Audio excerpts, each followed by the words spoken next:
At secondary school, most boys in today's England will meet their first ever male teacher.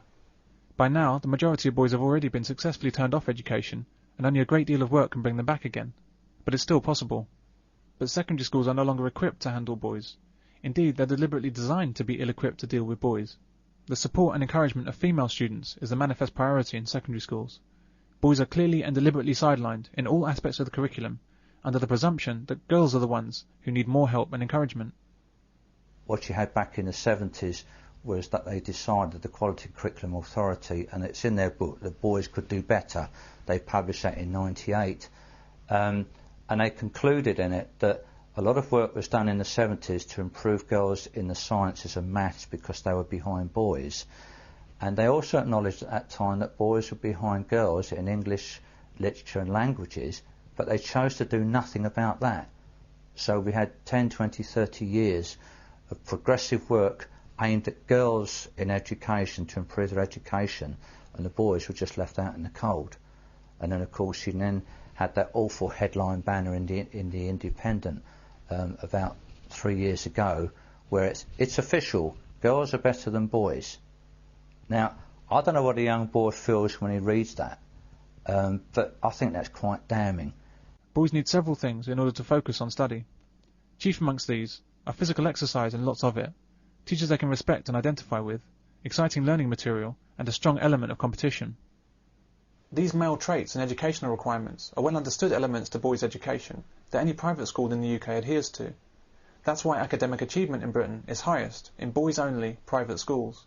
That's why Labour MP Diane Abbott, for example, whom we heard from earlier, risked her job to send her son to a boys-only private school. She's in a position to be fully aware of the deliberate educational harm that would be done to her boy in a standard UK school.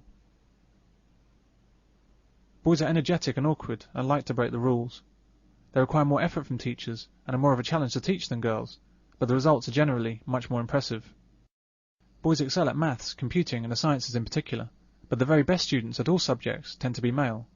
The bottom line is that boys are more able than girls academically at the top end of ability. They're also less able than girls at the lower end of ability.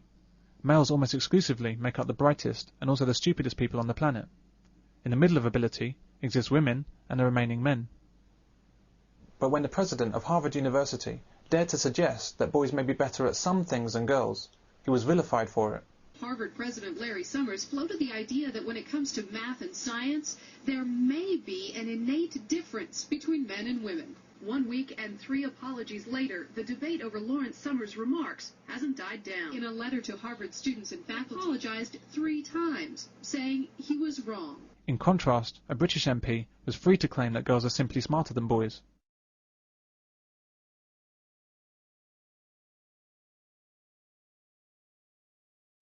And I thought if he'd said that, and the girls hadn't been doing so well, he wouldn't be chairman of that group anymore.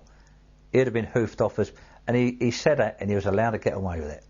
I remember that. Yeah, he said it's as simple as that, and we just stopped harping on about it, basically. Exactly, yeah. And he was the chairman of a group that was supposed to be doing something about it.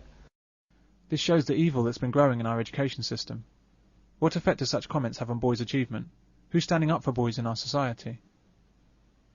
For an MP to say this is not only criminal, but shows just how blatant the attack on men has become. About 4 years ago, I spoke to my sons when they were younger with some of their friends, and I said to my daughter, what do you think society feels about you? How do you feel that you're perceived? And without checking with each other, they said, well, we're rubbish, aren't we? They were probably sort of 18 to 20, something like that. In our society, it's only permissible to speak of ways in which women may be superior to men. The other way round is considered sexism, and possibly a hate crime. That's why we have several myths about women's better communication skills and multitasking. So we change the exam system so that girls come out on top at results time, and then we say that girls are smarter than boys. But girls are obviously not more capable than boys, and you only need to look around you to see this. How many females do you think were involved in creating Google? How many women do you imagine were involved in launching the first satellite? But it's not just great things, it's everything. How many girls were involved in creating even the shoes you're wearing or the screen you're watching? Let's look again at the near hysterical reactions of women to the suggestion of genetic differences where men may be more gifted than women.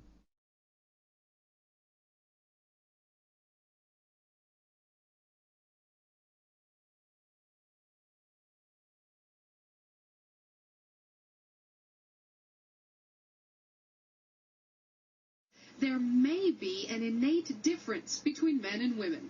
I really kept expecting him to say, oh, this is a hypothesis, or maybe whatever, or this is an idea that people used to have. When you send this message that maybe it's in your genes, you're asking women to come to work every day and prove over and over and over, yes, I really am good enough to be here. And that is exhausting. Some students say the president's comments have already had a chilling effect. There have been girls who have said, maybe it's not worth it if I'm not going to be taken seriously in my field. This is why women in science is often a bad idea. They're led by emotion and victimhood instead of rational thought. Nancy Hopkins, who studies genetics, was in the room when Summers spoke. She was so offended, she walked out. When a professor of biology walks out of a room at the mere suggestion that genetics may play a role in abilities, you have to wonder how she became a professor of anything. Would she have walked out if Larry Summers had suggested that women may be better artistically than men, or better in language skills? I think not. Both women and men need to prove themselves in their chosen fields. If a woman can do the work, then there's no further effort required to prove her worth. It's the women that are in position due to affirmative action, rather than their ability, that need to worry about being taken seriously. And this woman seems very worried. But Summers says he was only raising a hypothesis.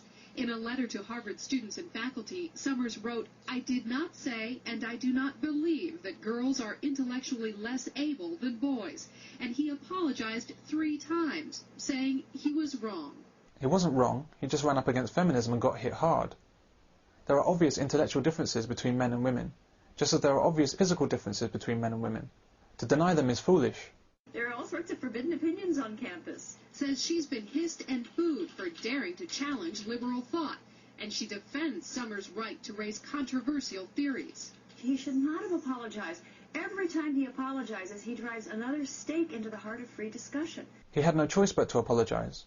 It's very easy for a woman to say he shouldn't have, but the rules are very different for men. Others think it might be worth finding out why there are so few women in the sciences. Wondering why there aren't more women in sciences is like wondering why there aren't more women heavyweight boxing champions, or why women can't bench press 200 kilos, or why women aren't running the 100 meters in under 10 seconds. It's because they can't do it.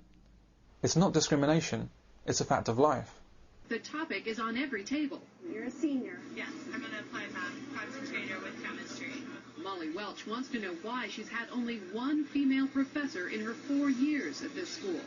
But she acknowledges female math majors are rare. Amazingly, they managed to track down a female maths and chemistry student.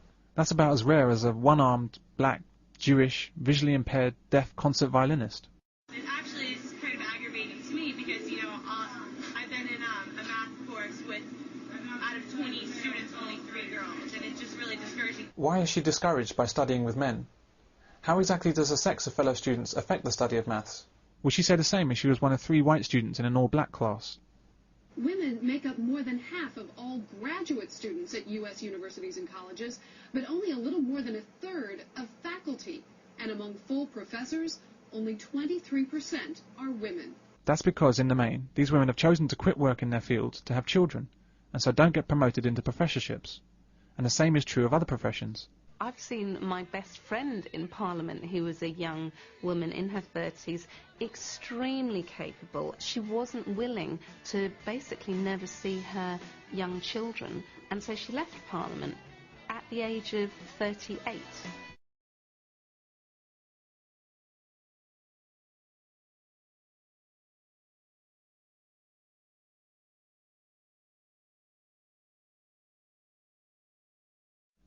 And this website has this as its rallying cry.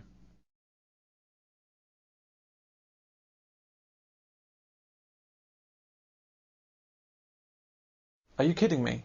Native American women computer science professors? Is there no end to where women will claim oppression?